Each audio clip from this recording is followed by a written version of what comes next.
Qui n'a jamais rêvé d'une escapade à Venise sans quitter la France?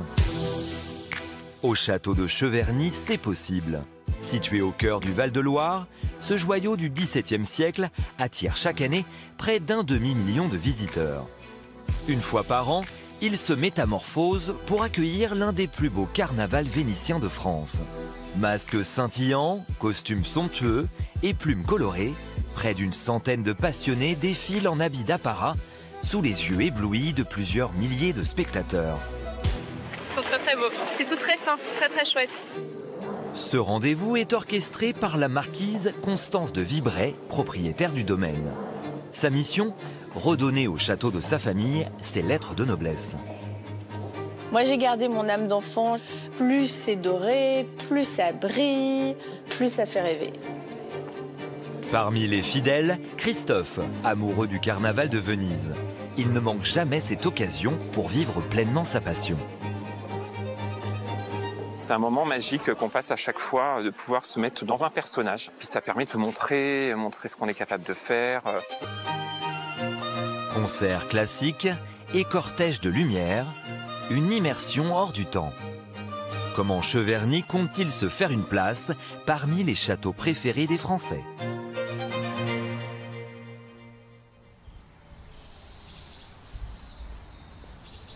À la veille de l'événement, la marquise Constance de Vibray, gestionnaire du château, vérifie si tout est sous contrôle.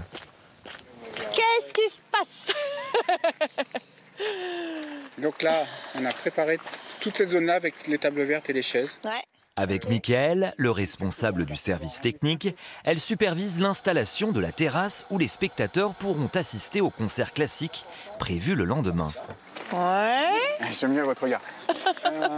À un jour de la grande fête qu'elle organise, il y a un paramètre qui l'inquiète. S'il pleut, on est obligé d'annuler. Quand je pense qu'ils annoncent dans 2 jours 25 degrés, alors que là, il fait 10 degrés, bah, forcément, ça vous sape le moral. C'est trop stressant de se dire que la pluie peut tout gâcher et que ça fait 1 an qu'on travaille sur le projet. Si les prévisions météo préoccupent autant la marquise, c'est parce que c'est dans cet écrin de verdure que la soirée va se dérouler. Entre son potager, ses arbres centenaires et ses parterres fleuris, le château est connu pour ses jardins à la française. Un cadre bucolique de 30 hectares qu'il faut savoir entretenir. Les jardiniers n'ont plus que 24 heures pour sublimer le domaine. Première étape, disposer ces arbustes qui orneront les allées du parc. Les lauriers qui sont posés sur un sol pas droit, pas de niveau. Et le fait que ça ne soit pas de niveau, on gâche une certaine symétrie et on voit que ça a été fait à la va-vite et c'est pas joli. Avance un peu. Depuis 12 ans, l'événement est une date incontournable de la région. Il en va de la réputation du lieu. On vise la perfection. Et pour ça, on donne toujours le meilleur de nous-mêmes. Et ici, c'est vraiment, voilà, on va dire la devise. Parfait. Encore. Lui, ça va pas, là. Non, ça, on peut pas le mettre. C'est pas possible. Non, en plus, ils sont sales. Donc lui, il faut qu'il reparte. Qu'est-ce qui se passe? Bon, on a un petit souci. Il nous manque 2 vis là. Encore 2 autres là. On peut pas donner ça aux visiteurs. Ils vont se faire mal. Et ça fait pas partie de l'image de Cheverny, ça. C'est pas possible. Le château de Cheverny est l'un des sites les plus visités de la vallée de la Loire. Au rez-de-chaussée, dans la salle à manger, voilà 6 siècles que des réceptions sont organisées. Pour rendre hommage à cet héritage familial, la marquise a misé sur une décoration rafraîchissante avec une touche vénitienne indispensable. Ah oui, ça, j'adore. Vous voyez, on a de la vaisselle d'époque, avec de l'or tout autour de la porcelaine. Je pars de l'ancien en mettant un petit peu de moderne quand même. Le but de la soirée, c'est de faire rêver et d'emporter les gens dans un autre monde. Et pour moi, plus c'est doré, plus ça brille, plus ça fait rêver. À l'intérieur, comme à l'extérieur, tout est bientôt prêt pour le lancement de la soirée. Il ne reste plus qu'à poser les 600 bougies au sol Demain, elles seront toutes allumées. Allez. De quoi plonger le château dans le monde enchanté du carnaval de Venise. Voilà, là c'est la touche finale.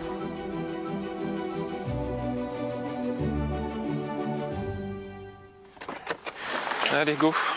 Le lendemain matin, On va décharger la voiture. Christophe, fonctionnaire dans l'éducation nationale, a fait 2 heures de route depuis Bourges pour participer aux festivités. Comme d'habitude, c'est la course, c'est speed. C'est ici qu'il retrouve les autres bénévoles, prêts à se métamorphoser en Vénitiens. Bonjour. Leurs costumes, toujours plus extravagants, ont été choisis spécialement pour l'occasion, parmi une large sélection. Par contre, vous ferez gaffe. Les masques... Christophe a convié sa mère, son frère et ses neveux. À peine arrivé, Ce que tu fais, écoute-moi, toi tu mets ces 3 là au milieu, d'accord? c'est déjà le branle-bas de combat. Là, je ne sais même pas quelle heure il est 11h18. Là, j'ai à peine 30 minutes pour finir de tout préparer. Avec les années d'expérience, Christophe est devenu un styliste et couturier hors pair. Il a créé lui-même ce costume avec lequel il a déjà défilé au Carnaval de Venise. Un travail minutieux de plusieurs centaines d'heures. Là, je suis parti sur ce tissu parce qu'il me plaisait beaucoup. Ça, j'ai des plumes sur mes manches, je vais en avoir sur mon col un petit peu partout. Et après, voilà, c'est des bijoux qu'on détourne. Ça, c'est pareil, c'est une ceinture que j'ai découpée. Voilà, l'objectif était vraiment que celui-ci puisse vraiment briller un maximum, très éclatant et qu'il y ait des plumes de partout. Donc voilà. Comme le veut la tradition vénitienne, aucune parcelle de peau ne doit apparaître. Avec ce maquillage noir sous le masque et cette coiffe, le mystère est garanti. Alors que les stars d'un jour terminent de s'habiller, derrière le portail du château, les premiers visiteurs s'impatientent. Mesdames, Messieurs, bonsoir. S'il vous plaît, ne poussez pas. Nous allons ouvrir 4 files pour rentrer. Pour assister à cette soirée hors du commun, ils ont déboursé chacun en moyenne 36 €.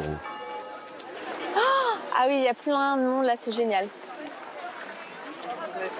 Ah mais c'est formidable là, je suis hyper rassurée. On a eu notre rayon de soleil et il y a plein de monde là, c'est génial. Et puis ça met du baume au cœur parce que ça fait quand même 1 an qu'on travaille dessus, donc j'ai hâte de voir le défilé, ça va être magnifique. Vous allez voir, on va partir dans un monde enchanté. Le voyage à Venise commence, sans les gondoles certes, mais avec tout autant de charme.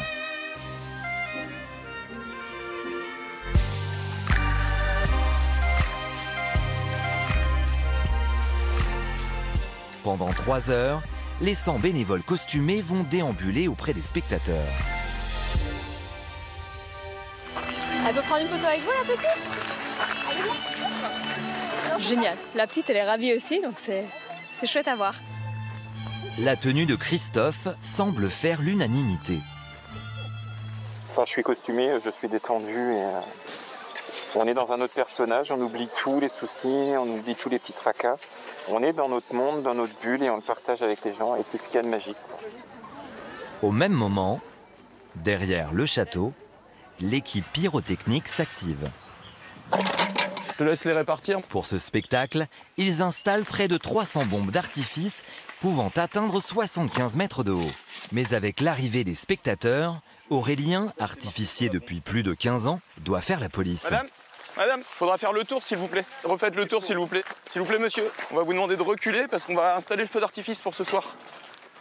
Je suis en train d'établir un périmètre de sécurité justement pour éviter que les gens ne viennent au niveau du site de tir. Parce qu'on ne sait jamais, hein, le risque zéro n'existe pas. On a un parc vraiment bien arboré et donc il faut quand même faire attention à ne pas dégrader ce bel environnement. Et le plaisir à tirer là? Le plaisir c'est vraiment ce magnifique château qu'on va mettre en valeur ce soir quand la nuit sera tombée pour finir ces soirées vénitiennes en beauté.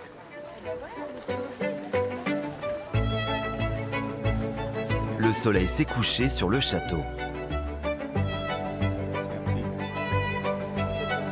Les Vénitiens se sont parés de leurs habits de lumière Les allées prennent des airs de bal masqué. C'est le bonheur total. Là, on est détendu, on décompresse et on en a plein les yeux. C'est magique, voilà. Et moi, ça me touche au plus profond de moi-même.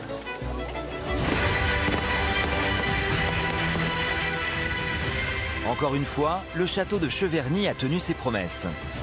Nous faire voyager à travers le temps.